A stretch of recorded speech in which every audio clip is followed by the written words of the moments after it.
ಈಗ ರಾಜ್ಯದಲ್ಲಿ ಒಂದು ಕಡೆ ಬರಗಾಲ, ಮಳೆ ಕೊರತೆ ಇದೆ, ಮತ್ತೊಂದು ಕಡೆ ಒಳ್ಳೆ ಮಳೆನೂ ಆಗ್ತಾ ಇರತಕ್ಕಂಥ ಪ್ರದೇಶವೂ ಇದೆ.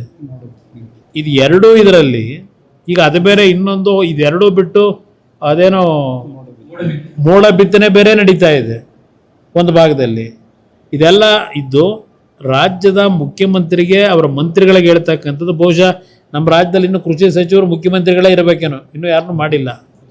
ಅದರಿಂದ ಇವತ್ತು ಈ ರಾಜ್ಯದ ಸರ್ಕಾರಿ ಕೇಳ್ತಕ್ಕಂಥದ್ದು, ಯಾವ ಭಾಗದಲ್ಲಿ ಡ್ರಾಟ್ ಏರಿಯಾ ಇದೆ, ಯಾವ ಭಾಗದಲ್ಲಿ ಫ್ಲಡ್ಸ್ ಇದೆ ನೋಡಿ ತಕ್ಷಣ ಯಾವ ರೀತಿ ಕೆಲವು ಕೆಲಸಗಳಾಗಬೇಕಾಗಿದೆ, ಆ ರೈತರ ಮತ್ತು ಗ್ರಾಮೀಣ ಪ್ರದೇಶ ಜನರ ಬದುಕಿನ ಒಂದು ಸಮಸ್ಯೆಗಳೇನಿದೆ ಬಗೆಹರಿಸ್ತಕ್ಕಂಥದ್ದಕ್ಕೆ ಗಮನ ಕೂಡ ಸೂಕ್ತ. ಇವರು ಪಾಪ ಈಗೇನೋ ಹೊರಟಿದ್ದಾರೆ, ಬೀದರ್ಗೆ ಹೋದರು, ಅನುಭವ ಮಂಟಪದ ದರ್ಶನ ಮಾಡ್ಕೊಂಡು ಬಂದಿದ್ದಾರೆ.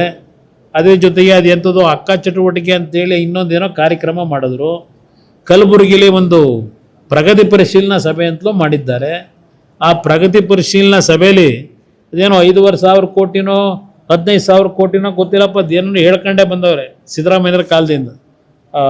ಹೈದರಾಬಾದ್ ಕರ್ನಾಟಕ, ಕಲ್ಯಾಣ ಕರ್ನಾಟಕದ್ದು ಅದು ಎಷ್ಟೆಷ್ಟು ಹಣ ಕೊಟ್ಟು ಎಲ್ಲೆಲ್ಲಿ ಕೆಲಸ ಆಗಿದೆ ಅದೆಲ್ಲ ಪ್ರಗತಿ ಪರಿಶೀಲನಾ ಸಭೆಯಲ್ಲಿ ಚರ್ಚೆ ಮಾಡೋರೋ ಬಿಟ್ಟವರೋ ಪತ್ರಿಕೆಯಲ್ಲಿ ಬರಲಿಲ್ಲ, ಯಾವುದು ವಿಷಯಗಳು ಬರಲಿಲ್ಲ.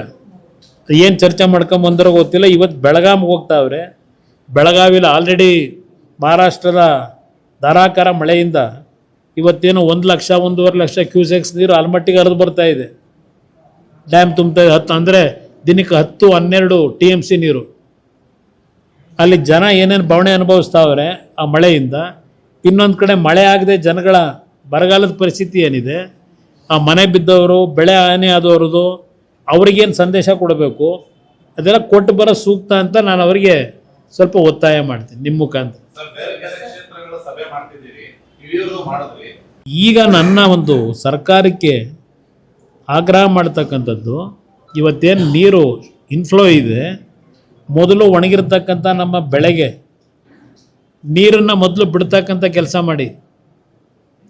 ತಮಿಳ್ನಾಡಿಂದು ಅವ್ರಿಗೇನು ಕೊಡಬೇಕು ಅದು ನೋಡೋಣ, ಮುಂದೆ ಮಳೆ ಬರಲಿ, ಬಂದಾಗ ನೋಡೋಣಂತೆ. ಇವತ್ತು ಏನು ನೀರು ಬರ್ತಾ ಇದೆ, ಈ ನೀರನ್ನು ಬರೀ ತಮಿಳ್ನಾಡಿಗೆ ಕಳೆದಲ್ಲ, ಬಿಟ್ಬಿಟ್ರೆ ಆಗಲ್ಲ ಗೇಟ್ ತೆಗೆದು. ನಮ್ಮ ರಾಜ್ಯದಲ್ಲಿ ಒಣಗಿರ್ತಕ್ಕಂಥ ನಮ್ಮ ಆ ಒಂದು ಕಾವೇರಿ ಬೇಸಿನ್ ಏರಿಯಾದ ರೈತರನ್ನು ಉಳಿಸ್ಲಿಕ್ಕೆ ಮೊದಲು ನೀರು ಬಿಡಿ ಅಂತಕ್ಕಂಥದ್ದನ್ನು ನಾನು ಆಗ್ರಹ ಪಡಿಸ್ತಾ ಇದ್ದೀನಿ.